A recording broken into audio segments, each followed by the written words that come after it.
آج کچھ اہم چیزیں آپ کے سامنے رکھنا چاہتا ہوں۔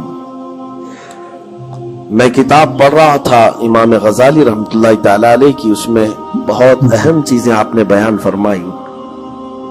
اللہ کے ناراض ہونے کی نشانیاں کیا ہیں؟ بندہ کیسے پتا کرے کہ اس کا رب اب اس سے راضی ہے یا ناراض ہے؟ یہ بہت اہم چیز ہے میرے عزیزوں۔ اللہ کریم بندوں سے راضی ہے یا ناراض ہے، یہ کیسے پتا چلتا ہے؟ اس کی کچھ نشانیاں بزرگوں نے فرمائی، حتیٰ کہ حدیث پاک میں بھی ملتی ہیں۔ رسول کریم صلی اللہ علیہ وسلم سے بھی پوچھا گیا، اور پھر مولا علی کرم اللہ وجہہ الکریم کے اقوال بھی ہیں۔ آج ہمیں ان چیزوں کی طرف خاص نظر کرنے کی ضرورت ہے۔ اگر وہ چیزیں پتا چل جائے تو ہو سکتا ہے انسان اپنے آپ کی اصلاح کر لے اور اس میدان سے نکل آئے۔ کیونکہ غفلت میں کبھی ایسا ہوتا ہے کہ اسے لگ رہا ہے میں جو چل رہا ہوں صحیح چل رہا ہوں، سب تو ٹھیک ٹھاک ہے، لیکن بسا اوقات ایسا ہوتا ہے کہ وہ اتنے غلط راستے پر ہے کہ رب تعالیٰ کی ناراضگی اس کے ساتھ ہے۔ حدیث پاک میں اگر پوچھا گیا تو حدیث میں ایک لفظ سب سے زیادہ ہے، کئی حدیثیں ہیں۔ ابن ابی دنیا میں یہ حدیث منقول ہے، حضور پاک صلی اللہ علیہ وسلم نے فرمایا اللہ کے ناراض ہونے کی سب سے بڑی نشانی یہ ہے کہ جب تم میں سے سب سے برے لوگوں کو تم پر وہ حاکم بنا دے تو سمجھ لو کہ اللہ قوم سے ناراض ہے۔ بے شک برے لوگ، آج تو یہ تو لوگوں میں زبان زد ہو گیا ہے جملہ کہ حاکم جو ہوتے ہیں وہ گنڈے ہوتے ہیں، موالی ہوتے ہیں، جو سیاست میں جاتے حکومت کرتے ہیں وہ سب کے سب چھٹے ہوئے بدماشوں میں سے آتے ہیں۔ ایک طرح سے لوگوں میں ایک بات مشہور ہے، اور اس کو تو اب نارملی لیا جا رہا ہے۔ کوئی اچھا آدمی جاتا بھی ہے تو اس کو پوچھا جاتا ہے تجھے کیا ہو گیا کہ تو اس میدان میں آ گیا؟ بالکل۔ حالانکہ یہ میدان اتنا بدنام ہوا ہے تو اس کو آپ نارملی نہ لیں، بلکہ رسول پاک صلی اللہ علیہ وسلم فرماتے اللہ کے ناراض ہونے کی یہ نشانی ہے۔ اور دوسری نشانی فرمایا کہ جب اللہ کریم ناراض ہوتا ہے تو بارشوں کو روک لیتا ہے، بے موسم بارش آنے لگتی ہے۔ بے شک بے شک۔ اگر بغیر موسم کے الگ الگ انداز سے بارشیں آنے لگ جائیں تو سمجھ لو کہ رب تبارک و تعالیٰ کی غضب کی نشانی ہے اور اس کی ناراضگی کی نشانی۔ پھر تیسری چیز اسی حدیث میں یہ فرمایا گیا کہ رب تبارک و تعالیٰ لوگوں کے رزق سے برکت ختم کر دیتا ہے، بالکل بے شک۔ اس کی ناراضگی کی یہ نشانی ہے۔ اب برکت ختم ہونے کے طریقے بہت سارے ہیں، اب اس کو میں آپ کو بتاتا ہوں، لیکن مجھے جو بات بہت اہم لگی اور دل پر لگی، مولا علی کرم اللہ وجہہ الکریم ایک بار بیٹھے ہوئے تھے، تسبیح پڑھ رہے تھے، ایک شخص آیا اور بہت بپھرا ہوا تھا، پریشان حال تھا۔ دروازہ کھٹکھٹایا، اندر آیا، مولا علی کرم اللہ وجہہ الکریم نے پوچھا کیا بات ہے، کیوں اتنا پریشان ہے؟ کہا کہ میں لٹ گیا، اتنا برباد ہو گیا ہوں، میں کیا کروں، مجھے کچھ سمجھ میں نہیں آتا۔ یہ کئی لوگوں کی زندگی میں چلتی ہوئی بات میں آپ کے سامنے رکھ رہا ہوں۔ آج سے 14 صدی پہلے یہی سیم مسئلہ لے کر کے آیا جو آج بہتوں کے ساتھ یہ چل رہا ہے۔ پوچھا آپ نے کیا ہوا ہے؟ کہا اچھا خاصا میرا بزنس چلتا تھا، اچانک رک گیا۔ اچھی خاصی تجارت تھی، مال بہت آتا تھا، سب اچانک بند ہو گیا۔ اب تو پوزیشن یہ، حال یہ ہے کہ جس چیز میں ہاتھ لگاتا ہوں نقصان ہی ہوتا ہے۔ اور اس نے یہ بھی کہا کہ اگر میں سونے کو بھی ہاتھ لگاؤں تو ایسا لگتا ہے مٹی بن جائے گی۔ ساری چیزیں ختم ہو گئی ہیں۔ وہ رویا جا رہا تھا اور کہا کہ مجھے اس کا سبب نہیں پتا ہے، کیا ہو رہا ہے کیا نہیں ہے۔ مولا علی کرم اللہ وجہہ الکریم نے ایک ہی چیز فرمایا، کہا کہ میں تیرے سبب کو پہچان لیا، یہ جو چیزیں ہو رہی ہیں تیرے ساتھ میں تیرے سبب کو پہچان لیا۔ کہا کیا ہے؟ کہا کہ رب تبارک و تعالیٰ تجھ سے ناراض ہے ان گناہوں کی وجہ سے جو تو جان بوجھ کر کنٹینیو کرتا ہے، روزانہ جاری رکھا ہوا ہے۔ میرے عزیزوں، لوگوں کے ہاں آج یہ سب چیزیں ہیں، لیکن وہ اس چیز کی طرف نہیں آتے کہ کون سے گناہ ان کے ساتھ چل رہے ہیں۔ جب بندہ گناہوں پر مصر ہو جاتا ہے، اصرار کا مطلب کنٹینیو کر رہا ہے، تو یہ نشانی ہے. خاص طور پر مولا علی کرم اللہ وجہہ الکریم نے فرمایا کہ اس کا رب اس سے ناراض ہے. اللہ ناراض ہے, اس کو توبہ کی توفیق نہیں مل رہی ہے, اس کو باز آنے کا موقع نہیں مل رہا ہے.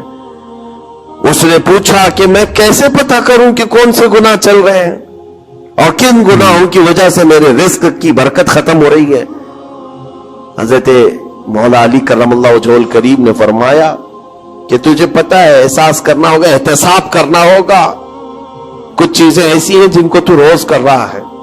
اگر فجر کی نماز کے لیے نہیں اٹھتا ہے, نماز نہیں ہوتی ہے تیری, تو یہ تو گناہ کبیرہ ہے. بے شک بالکل گناہ کبیرہ ہے, یہ زنا سے بڑھ کر کے گناہ ہے نماز کا ترک کرنا.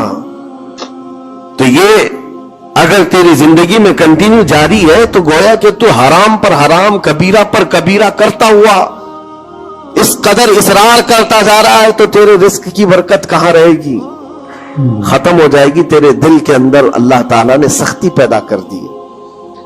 میرے عزیزو, آج کے حالات میں اگر کوئی اس طرح کا معاملہ لے کر کے آئے, بابا کے پاس فوراً بھاگے گا کہ میرے روزی پر کسی نے بندش کر دی ہے, روک لگا دی ہے, کسی نے جادو ٹونا کر دیا ہے. اس کو اپنی فکر نہیں ہے کہ اس کے عمل کیا ہے, لیکن باباؤں کے پاس جانا ہے, کسی مولانا کے پاس جانا ہے, کسی عامل کے پاس جانا ہے.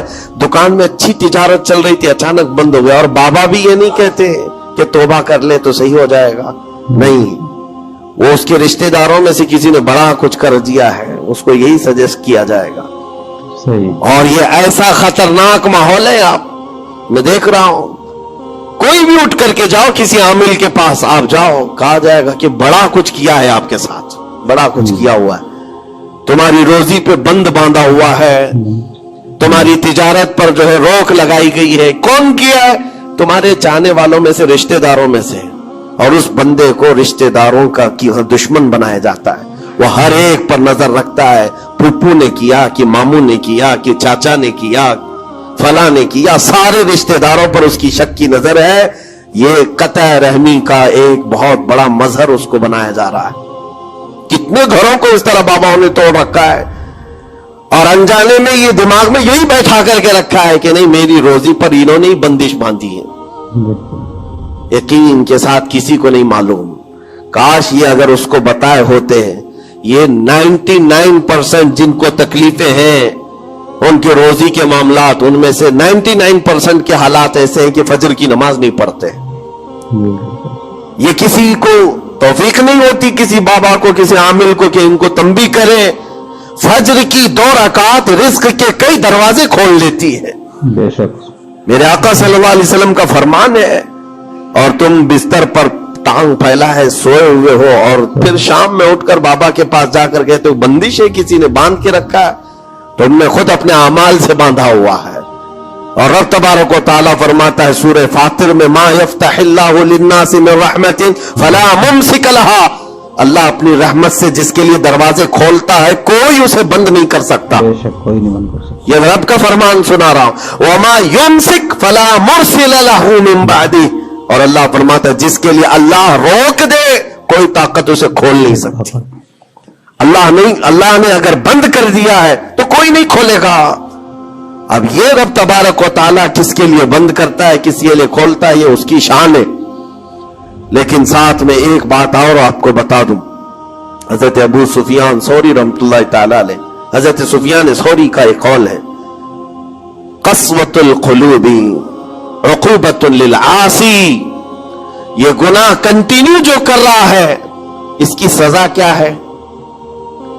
یہ اللہ تبارک و تعالیٰ کے ناراضگی کی نشانی. سزا کیا ہے؟ کچھ لوگوں کو ایسا لگتا ہے مجھے کچھ نہیں ہو رہا ہے, میرا گھر بار سب صحیح ہے, ٹھیک ٹھاک ہے, تو فرمایا اس کی پہلی سزا تو یہ ہے عقوبۃ قسوۃ القلوب, یعنی جو کنٹینیو گناہ کرتا ہے رب تعالیٰ اس کا دل پتھر کی طرح بناتا ہے, سخت ہو جاتا ہے اس کا دل.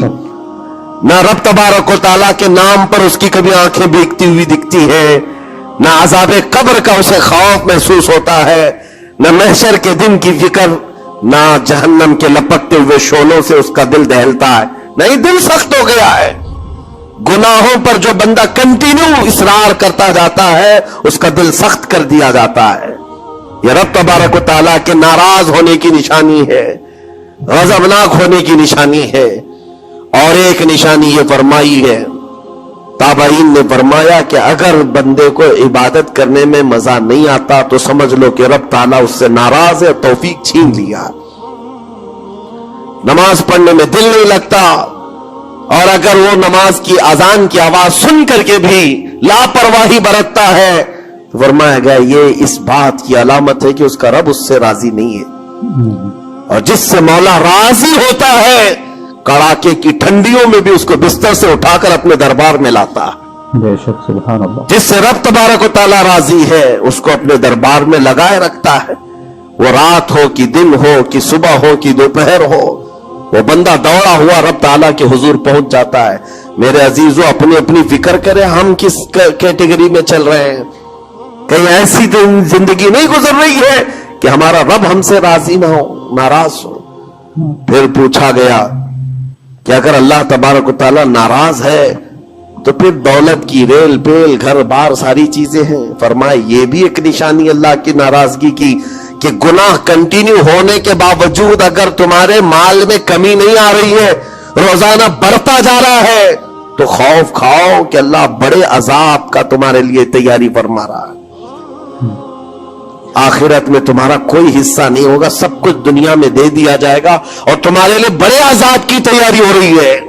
اگر گناہوں کی وجہ سے پکڑ نہیں ہوئی اور تمہارا مال اور یہ ساری چیزیں چل رہی ہیں تو یہ اس بات کی علامت ہے کہ بڑے عذاب کی تیاری ہے۔ عزیزان گرامی وقار، کوئی اس بات کے لیے خوشحال ہو کر کے نہ رہ جائے کہ میرا تو کچھ نہیں ہے، سب کچھ اچھا چل رہا ہے، گناہ بھی کر رہا ہوں، جھوٹ بھی بول رہا ہوں، نعوذ باللہ من ذالک، آنکھیں بھی بدکاری کر رہی ہیں، کچھ تو زنا میں بھی ہیں، کچھ ڈکیت میں بھی ہیں، چوری میں ہیں، پتہ نہیں کیسی کیسی بلاؤں میں مبتلا ہے، لیکن ان کا حال یہ ہے کہ نہیں ٹھیک ہے، دولت کی ریل پیل سب اچھا خاصا ہے، مال سب کچھ فراوانی ہے، تو یہ مت سمجھنا۔ قرآن کہتا ہے وَلَا يَحْسَبَنَّ الَّذِينَ يَبْخَلُونَ بِمَا آتَاهُمُ اللَّهُ مِنْ فَضْلِهِ، ایک جگہ وَلَا يَحْسَبَنَّ الَّذِينَ كَفَرُوا أَنَّمَا نُمْلِي لَهُمْ خَيْرٌ لِأَنفُسِهِمْ إِنَّمَا نُمْلِي لَهُمْ لِيَزْدَادُوا إِثْمًا وَلَهُمْ عَذَابٌ مُهِينٌ۔ اللہ فرماتا ہے جو لوگ ہم سے دور ہو رہے ہیں وہ یہ مت سمجھیں کہ اللہ تعالیٰ کے بارگاہ میں وہ اچھا کر رہے ہیں، بلکہ رب تعالیٰ فرماتا ہے انما نملی لہم، ہم ان کو ڈھیل اس لیے دے رہے تاکہ وہ اور گناہ کر لیں، لیزدادوا اسما، اور گناہ کر لیں۔ پھر ایک دن اچانک دردناک ذلت والا عذاب ہوگا، ذلت والا عذاب ہوگا۔ قرآن پاک میں رب تعالیٰ فرماتا وَلَا تَكُونُوا كَالَّذِينَ نَسُوا اللَّهَ فَأَنسَاهُمْ أَنفُسَهُمْ، تم ان لوگوں کی طرح مت ہونا جو اللہ کو بھول گئے، جو عبادت سے دور ہوتا ہے، یہ اللہ کے غضب کی نشانی ہے، اللہ اس سے ناراض ہے۔ اگر عبادات میں نہیں آ پا رہا ہے، نمازیں اس کی کمپلیٹ نہیں ہو رہی ہیں تو اللہ ناراض ہے اس سے۔ اور قرآن میں رب تعالیٰ فرماتا ہے، یہ سورہ حشر کی آخری آیتوں میں سے ہے، مشہور آیت، وَلَا تَكُونُوا كَالَّذِينَ نَسُوا اللَّهَ، جو اللہ کو بھول گئے تھے ویسے مت بنو، ورنہ کیا ہوگا؟ رب فرماتا فَأَنسَاهُمْ أَنفُسَهُمْ، اللہ ان کو خود اپنے آپ کو بھلا دے گا، یعنی تمہیں ایسا بنا دیا جائے گا کہ تم کو خود یاد نہیں ہوگا تم کون ہو، بھول جاؤ گے۔ قیامت کے دن بھی ایسے بہت ہوں گے جن کو خود پتا نہیں ہوگا کہ کیا تھے، بلکہ مرنے کے وقت بھی کئی لوگ اپنا نام تک بھول جاتے ہیں۔ ان سے پوچھا جائے، اسی لیے تو کلمہ پڑھنے کی تلقین کی جاتی ہے کہ آپ وہاں بیٹھ کر کے کلمہ پڑھتے رہو، ورنہ وہ بھولتا چلا جائے گا، بھولتا چلا جائے گا۔ ایسی کیفیت میں آتا ہے بندہ کہ وہ خود اپنے آپ کو بھول جاتا ہے۔ اور رب تعالیٰ فرماتا ہے کہ جن لوگوں نے اللہ کو بھلا دیا، اللہ ان کو بھلا دے گا خود کا، ان کی ذات ایسی بن جائے گی کہ وہ خود اپنے آپ کو بھول چکے ہوں گے۔ عزیزان گرامی وقار، جو نشانیاں بتائی گئی ہیں ان کو چن چن کر کے دیکھو، کہیں میری زندگی میں آ تو نہیں گئی۔ دل کا سخت ہونا یہ بہت بڑی علامت ہے، اور دل سخت ہے یہ کیسے پتا چلے؟ فرمایا گیا کہ مسجد میں اگر زیادہ دیر بیٹھنے کی خواہش نہیں ہوتی ہے تو دل کالا ہے، اگر قرآن پڑھنے میں دل نہیں لگتا ہے تو دل سخت ہو چکا ہے۔ اٹھاؤ قرآن ہاتھ میں، دیکھو کتنی دیر پڑھ سکتے ہو، اور موبائل کو گھنٹوں چلا سکتے ہو. بالکل موبائل کی اسکرین پر تم آنکھیں جمائے بیٹھے رہتے ہو, جبکہ اسی موبائل میں قرآن بھی ہے لیکن وہ کھلتا نہیں ہے. اور قرآن اگر نہیں کھل پا رہا ہے تم سے, اور صفحہ دو صفحہ نہیں پڑھ پا رہے ہو, تو تمہارا دل کالا ہو چکا ہے, دل سخت ہے. یہ 3 علامتیں تو مشہور ہیں. فرمائی گئی کہ اور تیسری بات یہ ہے کہ تمہارے جیب میں پیسے ہو اور کوئی سائل اور فقیر آیا اور تم اس کے لیے صدقہ نہیں کر پا رہے ہو, تو دل تمہارا پتھر ہو چکا ہے. یہ دل کے سختی کی علامت ہے. اور قسوۃ القلوب عقوبۃ للعاصی, یہ کہا گیا ہے دل کا سخت ہونا یہ تو رب کی طرف سے بہت بڑی سزا ہے, بہت بڑی سزا ہے. گنہگار کی سزا یہاں سے شروع ہوتی ہے. اور پھر آپ کو ایسا لگ رہا ہوگا کہ دل سخت ہو گیا ہے تو کیا ہوگا, اس کو ہلکے میں نہ لیں, ہلکے میں نہ لیں. فرمایا گیا کہ جب دل سخت ہو جاتا ہے تو بندہ کفر تک بھی جا سکتا ہے, کفر تک بھی جا سکتا ہے. دل کی سختی اس کو کفر بھی لے جاتی ہے. بلکہ بزرگوں نے یہاں تک فرمایا کہ جب بندے کا دل سخت ہو جاتا ہے تو اس کے نزدیک ماں سے زنا بھی ہلکا لگتا ہے, بیٹی سے زنا بھی اس کے لیے ہلکی چیز ہے. دل سخت ہے تو جانوروں سے زیادہ ذلیل کام کرنے کو بھی آسان سمجھتا. دل کی سختی اس کو بھیانک گناہوں کی طرف لے جاتی ہے جس کی سوچ بھی نہیں کر سکتے.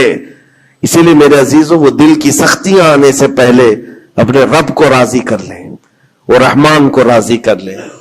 آج کے ان حالات کو دیکھ کر کے یہ سب محسوس ہونے لگتا ہے کہ کہیں رب ناراض تو نہیں ہے بندوں سے. دعائیں کثرت سے ہوتی ہیں, ہماری دعائیں کہاں جا رہی ہیں؟ اور ظالموں کا ظلم بڑھتا چلا جا رہا ہے. شریر اور فسادی لوگوں کو ہماری گردنوں پر حاکم بنایا گیا ہے.